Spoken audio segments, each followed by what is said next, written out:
Did you ever hear the tragedy of Rosmontis the limited operator? I thought not. It's not a story the campaign would tell you. And with that, I welcome you to this lore series video. After Mudrock got an episode, the other 6-star of this banner definitely deserves her own installment as well. Arknights has a long history of depressed cats, especially within the fandom and the community's memes, but in the case of Rosmontis, this description fits her really well. Her story is not only tragic but also disturbing, and it genuinely made me feel bad when doing research on her.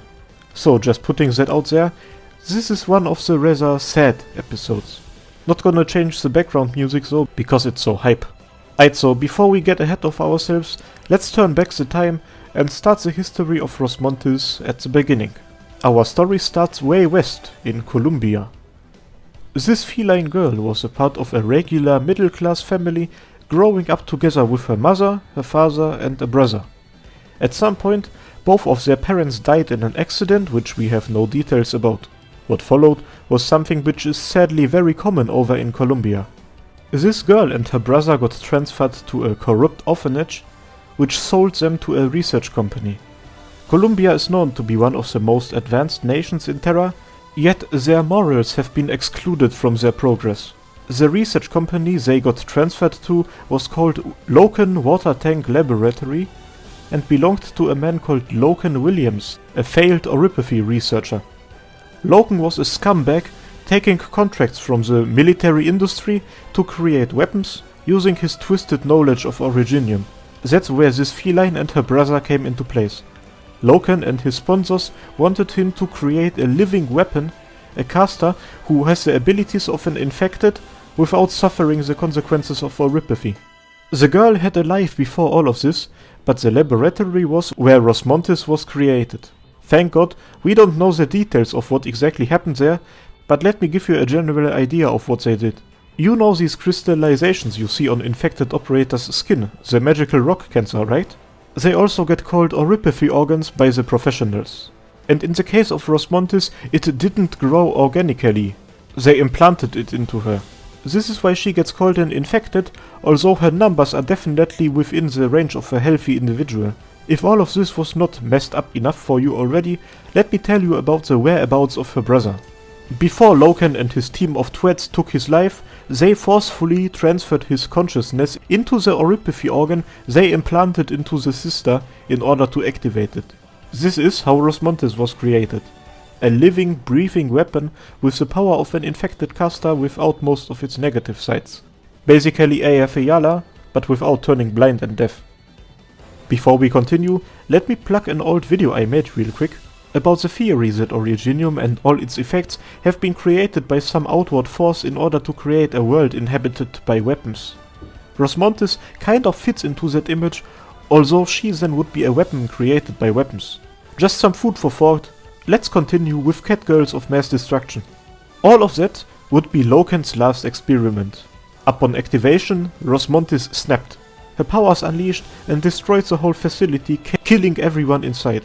At the same time, a special operation was conducted by two organizations, Rhodes Island and the Maylander Child Rights Protection Foundation.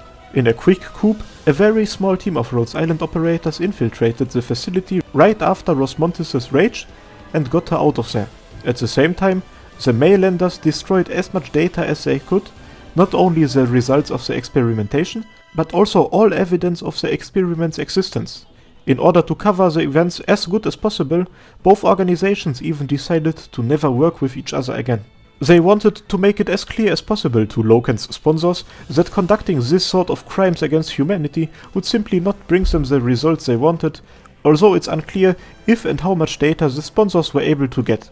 There, by the way, was a reason to why the Maylanders, who were the actual initiators of that rescue operation, decided to contact Rhodes Island for all of this. Back when Loken was still a well-respected researcher at Colombia's finest academies, it was none other than a young Calcit who decided to ruin that man's whole career and taking over his position as #1 Originium researcher.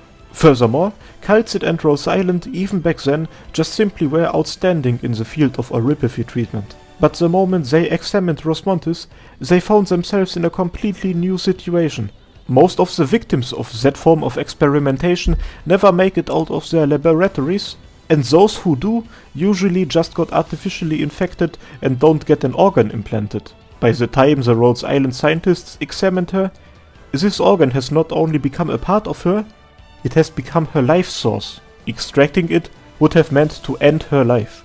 QaiserMLG decided that she would not allow such a thing. Living in Rhodes Island, Rosmontis mostly seemed like a regular infected cat. One would only notice that she had a problem whenever she got near a scientific facility or medical equipment. At times when this happened, she would be like Shaggy at 1% power, and everyone agrees that it's a wonder that she didn't simply destroy the whole landship at one of her rages. The only one who always would be able to calm her down was elite operator Logos. That's the one Sarka's boy who saved Mudrock, which by the way might be the reason to why they both are on the same banner. Anyway, because of Rosmontis' reaction, QaiserMLG decided to redecorate Rhodes Island a bit, which is the reason it looks way better than that bubble bollocks. After seeing how powerful Rosmontis was, it was decided that all the tests involving her would have to be held outside. The results were rather odd. When attacking a target, it showed marks of a massive hand with big fingers having grabbed it. She never was able to destroy something from the inside, only by squeezing it. Further investigation came to the result that she is able to create up to 4 gigantic invisible arms coming out of her, which she uses to fight. So whenever you use her in battle, just imagine 4 big ass arms carrying these thingies and smashing them into her enemies. All of this really reminds me of one of my most favorite childhood anime, Elfenlied, which actually was quite popular in Germany. The idea of a weaponized creature breaking out of a laboratory, using invisible hands as weapons, is very similar to that show. If that fact alone is not creepy enough, the motivations of both characters are very similar: the destruction of everyone who hurt them, or let's say, who they think hurt them. One sees all of humanity as their target, the other one Rhodes Island's enemies. Let us hope that it stays that way. Although of course, if you don't pull her you don't have to be worried about that in the first place.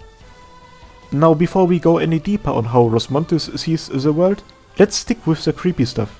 Do you know why Rosmontis supposedly has 4 invisible arms instead of 2 or any other number? Remember her brother? The one who got used to activate her powers? Among Rhodes Island's researchers there is this theory that his consciousness inside of her is still alive and that these arms are his arms reaching out to the world, either to hug it or to ground pound it. The scientists have decided to not further investigate this because, to directly quote her operator files, it's unsettling. Now, Rosmontis on the surface seems to suffer from memory loss. Amnesia is something we see quite often in Arknights, but the one Rosmontis suffers from is rather different, as she has not only forgotten about her past, but proactively forgets about stuff that happens to her. Her files speculate on whether this could be an automatic protective mechanism of her brain, just locking everything up in the back of her head, so that even the slightest possibility of something hurting her would disappear. And although that might work, it has sent her down a spiral of depression. If she tries to access her memory, she remembers bad things and feels bad. If she forgets anything, it leads her to fail at daily life activities or at human interactions, which then again makes her feel bad. Everyone around her tries to cheer her up whenever possible, no matter if she failed or succeeded at something, but it didn't really help. A device was created specifically for her, a very easy to use recorder. They gave it to her so that she would be able to keep her mind closed off, while at the same time being able to keep track of everything important to her. Further, they decided it was the best option to give her a purpose and made her an elite operator. QaiserMLG had the opinion that in order to keep her sane, she has to see the worst things on a daily basis, because if she spent her whole life protected and in a nice place, the potential outburst that could happen if she one day had to confront something bad would have catastrophic consequences. The elite operators became something like her family. Radian, Blaze, Logos and especially Scout, just to name a few. If asked for a purpose to fight, she said to defeat her family's enemies. During the final battle in Chernobog, we see how she deals with those.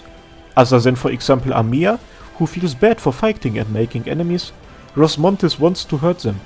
It's a mixture of rage and revenge fantasies, but interestingly enough she usually does not kill. In her Trust Increase 2 line she says that she wants her enemies to feel the same pain as she did.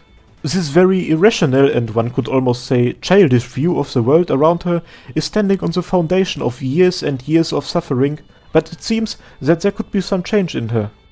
In Chernobog, she meets Patriots Shield Guards, a group of ex-Ursus army members who served under Patriot and later joined up with many of Reunion's members to help Rhodes Island bring an end to Tallulah. When meeting them, Rosmontis was ready and prepared for them to take revenge, as she was heavily involved in their boss's defeat. Yet, they didn't want any revenge. Rosmontis didn't understand this until they explained to her that instead of avenging the dead, it is their duty to keep fighting the tyrants who created this conflict among the infected in the first place.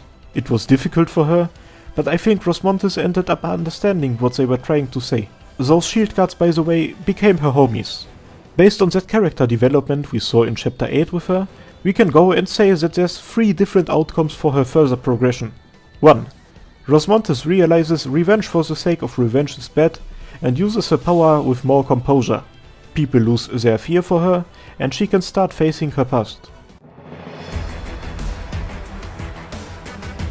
2.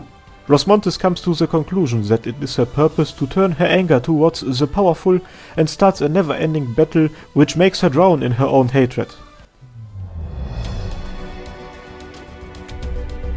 3. Nothing will happen for now, and we have to wait 1 or 2 real-life years for the next main story chapters to have all of this resolved. And that's everything for today. Sorry for not uploading for a full week, I was busy doing stuff. But most of it is done, so my schedule should become a little bit better from now on, although the emphasis is on should. Anyways, thanks for watching and I hope I will see you next time. Sheesh!